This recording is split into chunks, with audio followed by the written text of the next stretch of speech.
Legionnaires, it's time for the Imperial Knights. The Imperial Knights, ancient households, defenders of the populace using war machines to tread upon their enemies. But the households themselves are obliged and often indebted to the Mechanicum and a Patron Forge. And that is a particular little relationship I plan to show with the previews I have here today. So bear with me in this lost footage in my secret underground bunker upstairs. Late at night. It's late at night. I got these spoilers a couple hours ago, and I've been that's all the time I got. That's all the time I got. I'm excited. They look good. I want to show them off to you. Let's take a look. We're going to start off taking a look at Combined Arms, which is a 6 energy common. Now this artwork should look a little bit familiar to you. The ability is very simple. It's a tactic. You put in play 2 Epsilon Rho 32. And that, if you cannot remember correctly right at the top of your head, is the front line, the 3/4 front line from the Mechanicum. That's actually a pretty solid card for what you're getting. You're paying 6 energy to get 2 3/4 front lines. Now in comparison to something like the Imperial Army card that puts in play 2 of the las rifle sections, which are 3/3s, here you're getting a little bit staunchier front line. This kind of works as a nice fill-in if you don't have Ornitov's Barge, and this really puts in a couple frontline bodies between your warlord and your opponent's warlord. This also highlights very well the nature of the Mechanicum and how they are kind of interwoven, or rather the Knight House themselves are bonded to a particular forge world. So I like the theme here. I like the nature of this card tying back to old Mechanicum cards that are still very useful. I think the cost is well played. I think this is a solid common. So then we're going to take a look at another card that ties into that theme of the Mechanicum and their relationship with the Knight households. And this here is Martian Emissary. Now this is a rare. This is a 1 energy troop that has both an active and a rally ability. It's got a 1 attack, 3 health. Very, very basic for a starting first turn play, maybe even a second turn play. For its rally, it gains 2 plasma, and again, that plasma is going to be necessary for your knight weapons to be utilized. So here's a troop that costs 1 energy. Right out the gate, you can get 2 plasma energy for 1 energy, and if you are able to keep that troop alive on your next turn, you pay 1 energy to return it back to your hand.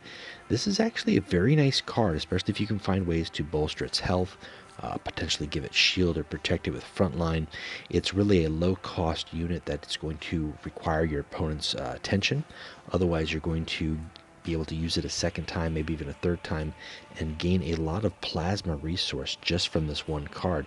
So I like it. I like to see this effect on multiple cards. It's not an active. You're not going to get that 2 plasma every turn. You're going to have this card survive and then play it again. But the fact that it's rare, you can have 2 of these in your deck, and you can play 2 in the same turn, gaining 4 plasma at the start of your first turn, even if you have them both in your opening hand. So I really like this. This is a good card, and I think it ties in very well with the nature of Mars and the Forge worlds and the relationship with the Knight households. So very nice. Now these Mechanicum cards obviously tie into the concept of a Patron Forge, and that is in fact the next card that we're going to take a look at. This is an epic card, Patron Forge. First off, you'll notice right away there is a new symbol on this card. It's an 8-cost card. It's a structure for 4/9, and that new symbol ties into a new mechanic. And this is actually a very similar mechanic in regards to how plasma works, related to the Thousand Suns Psychic Energy Pool. This is Reactor. Reactor 2 is what the Patron Forge has, and in the same way that the Psychic energy is generated by Thousand Sun troops, cards that have a reactor on them will generate plasma at the start of every turn. Now, they have to survive, they have to be on the table in order for them to generate that plasma. This being a 4 attack card, it is vulnerable to Ambassador Melgator. It's also a structure, so it's susceptible to something like crack grenades or melt-a-bomb. But it is a very nice statted card for the attack. It could be a attack 5 for 8 cost, but the fact that it's an epic and you can include 2 of these in your deck, if your opponent cannot respond to this card in the next turn, you're going to have 2 plasma backed up.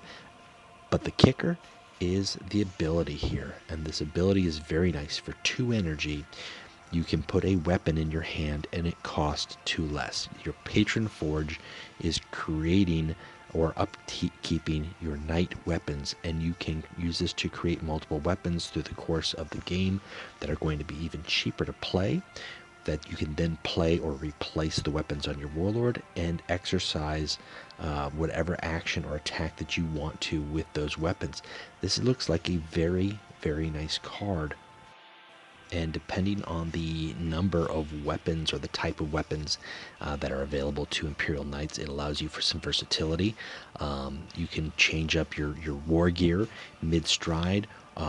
If you've got a low health weapon that is down on health because your warlord has taken some damage, you can put in a fully healed or full health weapon essentially to replace it. So there's a lot of potential here. The fact that it reduces the cost by 2, you're paying for that too, so you may very well be able to generate a weapon and play it in the same turn. I like the implications here. I also like the fact that Reactor 2 is on such a high cost card, so it's not something necessarily that you're going to be able to pull out early in the game, but late game, definitely. Wow. So, Imperial Knights spoilers, there they go. They're going to be out in the game on Friday. We're going to be getting them in the new event. I'm excited for them. I'm excited to see how they interact with everything. So far, they don't look to be overly powered. Maybe just the right little bit of power there. So looking forward to seeing how that goes. And yeah, it's good stuff. If you guys are looking for more things to do in the community, we've got Bar Night Legions coming up here in 2 weeks' time. We've got tournaments that go on in the Discord weekly. I've got deck list contests where we do card giveaways. So this is a great way for you to earn an epic or rare of your choice from this faction or one of the newer factions, the Dark Angels or the Defenders of Caliban. There's a lot to do.